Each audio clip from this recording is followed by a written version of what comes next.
अब तक हमने देखा अज्जू को सांस लेने में कठिनाई आती है और बेहोश होकर वह वहीं गिर जाता है। अगली सुबह अज्जू की आंख खुलती है तो वह घर में होता है। कासिम उसे बताता है कि देर रात जब तुम घर नहीं आए तो हमने तुम्हें सब जगह तलाशना शुरू किया। काफी देर तलाशने के बाद एक बच्चे के कहने पर हम कब्रिस्तान में ढूंढने गए और तुम एक कब्र के ऊपर बेहोश पड़े थे। अज्जू बेटा, तुम बेहोश क्यों हो गए थे? ऐसा क्या हुआ? बताओ। अज्जू सोच में पड़ जाता है। अगर वह सबको सच बताता है तो उसकी बात पर कोई यकीन करेगा या नहीं। अज्जू सबसे झूठ बोल देता है कि उसकी तबीयत ठीक नहीं थी, इसी कारण वह बेहोश हुआ था। पूरा दिन अज्जू घर पर ही रहता है। दोपहर का समय है। अज्जू बाहर बैठा अभी भी कब्र के उस भयानक दृश्य के बारे में सोचे जा रहा है। तभी कासिम अंदर आता है। दरअसल कासिम को भूरा के जाने के बाद उसके परिवार की बहुत चिंता है। कासिम अमीना से कहता है, भाभी, भूरा तो हमारे बीच नहीं रहा तो अब आगे का क्या सोचा है? मेरा मतलब है, ये घर कैसे चलेगा?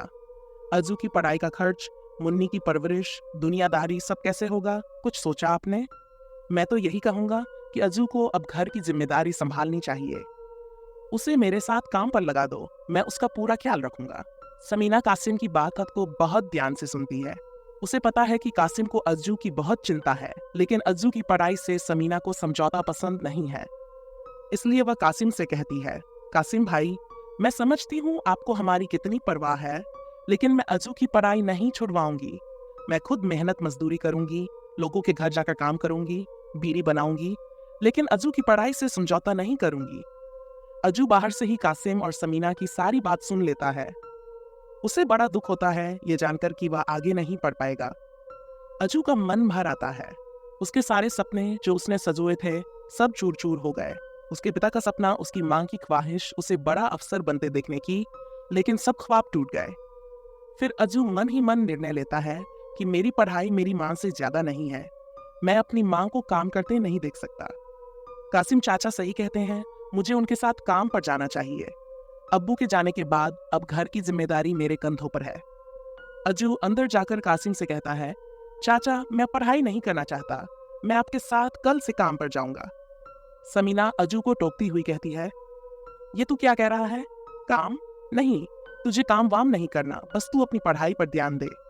अभी तेरी मां जिंदा है, तुझे काम की जरूरत नहीं है। लेकिन अज्जू ने तो ठान ली है कि वह अपनी पढ़ाई की जगह परिवार पर ध्यान देगा, क्योंकि अज्जू को अपने सपनों से ज्यादा अपनी मां की चिंता है। कासिम बाहर चला जाता है। उसके पीछे अज्जू भी चल देता है और कासिम को आवाज देते हुए कहता है, चाचा, अम्मी को जो कहना है वो कहने दो। मैंने सोच लिया, मैं कल से आपके साथ काम पर चलूंगा। कासिम साथ चलने के लिए हामी भर देता है। अगले दिन शाम में कासिम अज्जू को अपने साथ उसी कब्रिस्तान में ले जाता है जहां उसने कब्र का भयानक दृश्य देखा था, और उसका पिता भी वहीं दफन है। कासिम को एक कब्र खोदने का ऑर्डर मिला है, इसलिए कासिम ने अज्जू को साथ लिया जिससे अज्जू भी काम सीख सके। तभी कासिम को एक कॉल आता है जिस कारण उसे तत्काल घर जाना पड़ जाता है। कासिम अज्जू से कहता है कि वह यहीं इंतजार करे, वह आधे घंटे में लौट आएगा। अब अज्जू कब्रिस्तान में अकेला होता है। धीरे धीरे अंधेरा बढ़ता चला जा रहा है। अज्जू को काफी घबराहट महसूस होती है। अज्जू इधर उधर टहलने लगता है। तभी उसकी नजर टूटी कब्र पर पड़ती है जहां भयानक दृश्य दिखाई दिया था। अज्जू धीरे धीरे उस कब्र की ओर बढ़ता है। अचानक उसके कानों में ऐसी आवाज आती है जैसे कोई रो रहा हो। अज्जू की जिज्ञासा जागती है।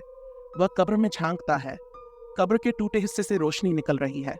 रोशनी कभी तेज होती है तो कभी कम होती है। इससे पहले कि अज्जू कुछ समझ पाता, एक सम्मोहित कर देने वाली आवाज अज्जू के कानों में पड़ती है, जैसे कोई अज्जू को पुकार रहा हो, अज्जू, अज्जू, मेरे पास आओ, मेरी मदद करो, मेरी मदद करो। अज्जू उस आवाज से काफी प्रभावित होता है। अचानक कब्र ऊपर से खुल जाती है। कब्र में नीचे जाने के लिए सीढ़ियां बनी है जैसे कोई तहखाना हो। अज्जू उस आवाज से पूरी तरह सम्मोहित हो चुका है और सीढ़ियों से उतरकर कब्र के अंदर पहुंच जाता है। कब्र का दृश्य किसी प्रताड़ना गृह जैसा है। कब्र की जमीन दहकते अंगारों से बनी है और दीवारें तपते लोहे जैसी हैं। लेकिन अज्जू सम्मोहन में होने के कारण इस भयंकर वातावरण को सहन कर लेता है। कब्र के बंद होते ही अज्जू का सम्मोहन टूट जाता है और वह ऐसा वातावरण देख घबरा जाता है। कब्र की गर्मी उसकी सहन शक्ति से बाहर है। गर्मी इतनी है जिस कारण उसकी त्वचा झुलस जाती है। अज्जू पीड़ा से चीख मारकर रोते रोते बाहर जाने का रास्ता खोजता है। लेकिन विफल रहता है। तभी उसे एक व्यक्ति दिखाई देता है जो नग्न अवस्था में है। उसका चेहरा दूसरी तरफ है। अज्जू को वह व्यक्ति बड़ा अजीब लगता है। उसका आधा शरीर सड़ चुका है और आधा शरीर जला हुआ है।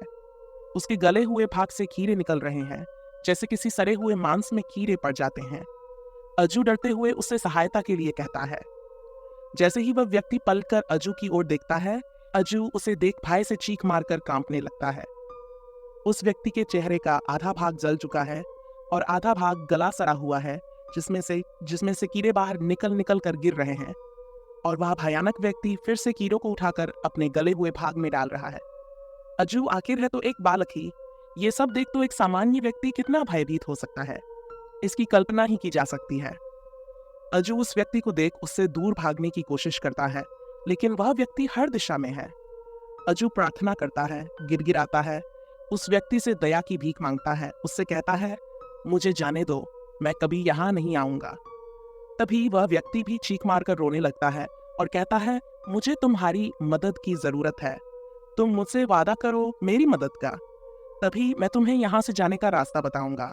बोलो, मेरी मदद करोगे? क्या तुम इस मुर्दे की ख्वाहिश पूरी करोगे? बोलो। अगला भाग जल्द ही आएगा। अगला भाग जल्द ही आएगा। ती भी चीख मारकर रोने लगता है और कहता है, मुझे तुम्हारी मदद की जरूरत है, तुम मुझसे वादा करो मेरी मदद का, तभी मैं तुम्हें यहाँ से जाने का रास्ता बताऊंगा। बोलो, मेरी मदद करोगे? क्या तुम इस मुर्दे की ख्वाहिश पूरी करोगे? बोलो। अगला भाग जल्द ही आएगा।